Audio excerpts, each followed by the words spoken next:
আজ আমি শীতের নানান রকম সবজি দিয়ে চাউমিন তৈরি করেছিলাম ঘরোয়া পদ্ধতিতে। সেই চাউমিনের ভিডিওই আজকে আমি আপনাদের সাথে শেয়ার করতে চলেছি। তাহলে চলুন রেসিপিটা শুরু করা যাক। আর সাথে আছে আমি সুস্মিতা।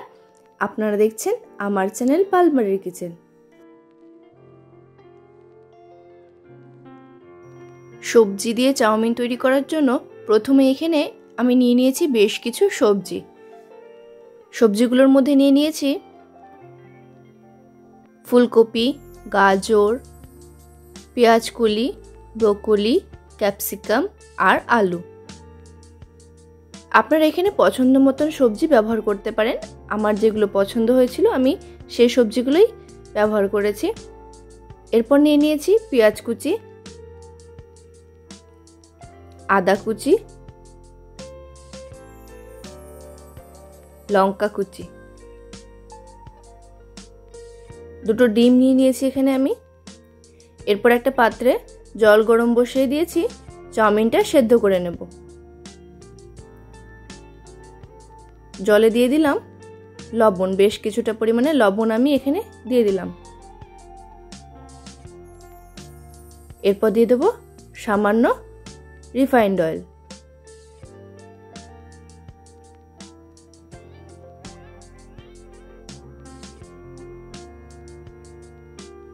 তেলটা দেওয়াতে চাউমিনগুলো কিন্তু একটার সাথে একটার গায়ে লেগে ধরবে না, তাই এখানে সামান্য তেল আমি ব্যবহার করেছি। জলটা ফুটে গেছে, এখন আমি চাউমিনগুলো দিয়ে দিচ্ছি। এবার ভালো করে একটু মিশিয়ে নেব।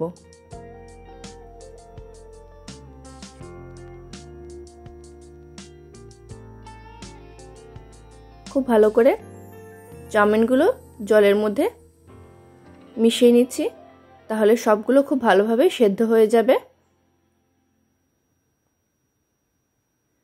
খুব বেশি কিন্তু চাউমিন সেদ্ধ করা যাবে না, তাহলে কিন্তু নাড়ার সময় একদম কড়াইতে লেগে ধরবে আর খেতে খুবই বাজে লাগবে।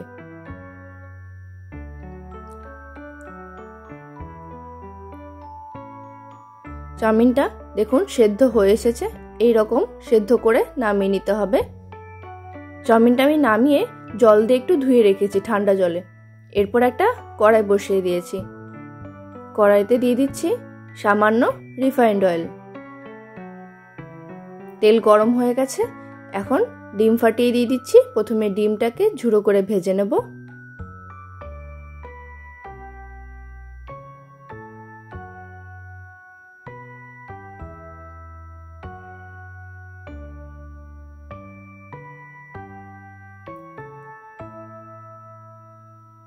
সামান্য লবণ দিয়ে ডিমটা ভুজিয়া করে নেব।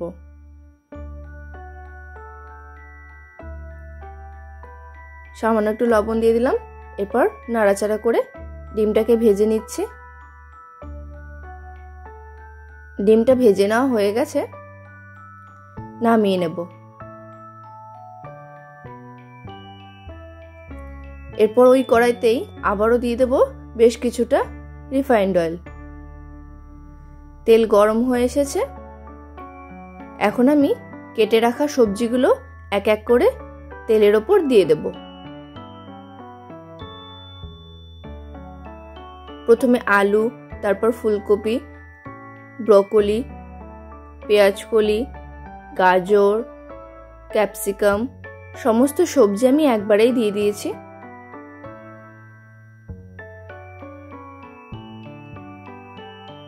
নানান রকম সবজি দিয়ে কিন্তু শীতের দিনে গরম গরম এইরকম ঘরোয়া পদ্ধতিতে চাউমিন কিন্তু খেতে বেশ লাগে। আপনারা যারা ট্রাই করেননি, বাড়িতে কিন্তু একবার ট্রাই করে দেখতে পারেন, আশা করছি ভালো লাগবে। এরপর সামান্য লবণ দিয়ে সবজিগুলোকে প্রথমে ভেজে নেব।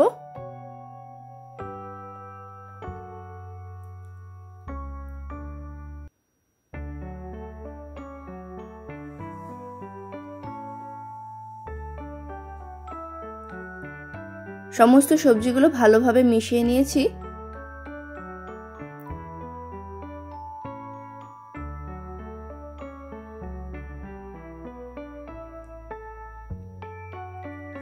আমি এই সবজিগুলো ভাজার সময় সামান্য কিছুটা হলুদও ব্যবহার করেছি। আমরা বাঙালিরা কিন্তু ঘরোয়া পদ্ধতিতে এই হলুদ চাউমিনটা খেতে কিন্তু বেশি পছন্দ করি। চাইনিজভাবে করলে তখন আমরা হলুদ ব্যবহার করি না, কিন্তু এই ঘরোয়া পদ্ধতিতে বাঙালিভাবে সবজি দিয়ে চাউমিন তৈরি করলে কিন্তু একটু হলুদ দিলে বেশ লাগে। হলুদটা দেওয়ার পর আবারও সবজিগুলোকে ভাজা ভাজা করে নিচ্ছে।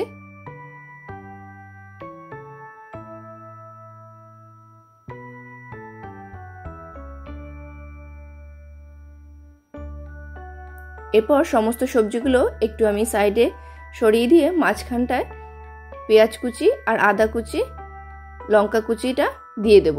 প্রথমে আমি আদা কুচি দিয়ে দিয়েছি, এরপর দিয়ে দেব পেঁয়াজ কুচি।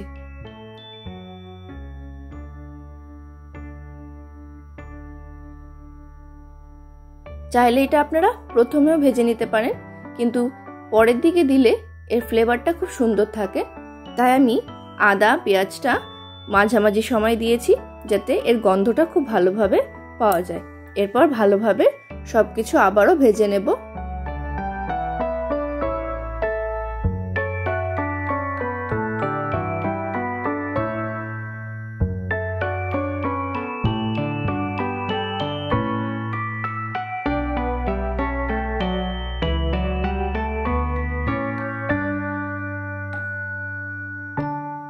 সবজিগুলো খুব ভালোভাবে ভেজে নেওয়া হয়ে গেছে। এরপর আমি চাউমিনগুলোকে এর মধ্যে দিয়ে দেব।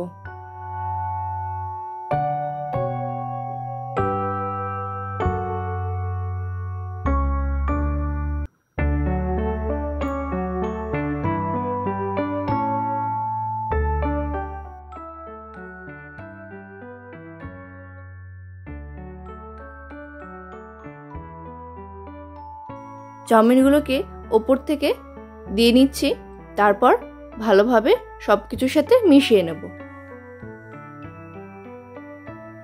সমস্ত সবজির সাথে ভালোভাবে নাড়াচাড়া করে মিশিয়ে নিতে হবে।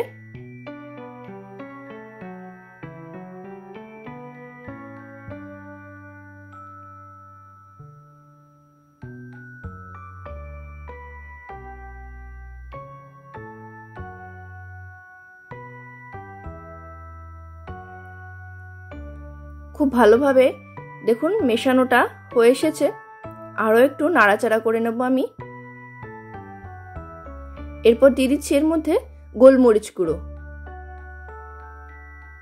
স্বাদ অনুসারে গোলমরিচ গুঁড়োটা এখানে ব্যবহার করে নেবেন।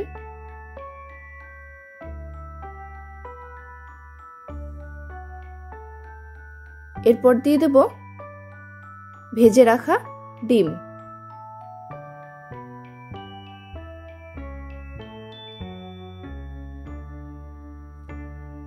আর সামান্য লবণ এখানে আমি দিয়ে দেব। এটা আপনারা স্বাদ অনুসারে দিয়ে নেবেন। আমি সেদ্ধর সময়তে লবণ দিয়েছিলাম আর সবজিগুলো ভাজার সময়তেও লবণ দিয়েছি। এবার একটু টেস্ট করে এই লবণটা ব্যবহার করছি। সমস্ত কিছু আবারও ভালো করে মিশিয়ে নিচ্ছি। খুব ভালোভাবে মিশিয়ে নিলেই তৈরি হয়ে যাবে। নামানোর আগে সামান্য ধনেপাতা কুচি এর মধ্যে ছড়িয়ে দেব, সেটার ফ্লেভারটা আরো ভালো আসবে। শীতের দিনে ধনেপাতা ছাড়া তো একদমই চলবে না, সেজন্য ধনেপাতাটা অবশ্যই ব্যবহার করবেন। দেখবেন এর গন্ধ কিন্তু আরো দ্বিগুণ হয়ে গেছে। তৈরি হয়ে গেছে আজকে শীতের নানান রকম সবজি দিয়ে ঘরোয়া পদ্ধতিতে চাউমিন। কেমন লাগলো আজকে আমার এই চাউমিনের ভিডিও? অবশ্যই একটা ছোট্ট কমেন্ট করে জানাবেন। আর বাড়িতে অবশ্যই একবার ট্রাই করে দেখবেন। ভালো লাগলে আমার ভিডিওটিতে একটা লাইক করে দেবেন আর আমার চ্যানেলটি সাবস্ক্রাইব করে পাশে থাকা বেল আইকনটা প্রেস করে দেবেন। তাহলে যখনই আমি একটা ভিডিও আপলোড করব তার ইনস্ট্যান্ট নোটিফিকেশন আপনাদের কাছে পৌঁছে যাবে। ধন্যবাদ।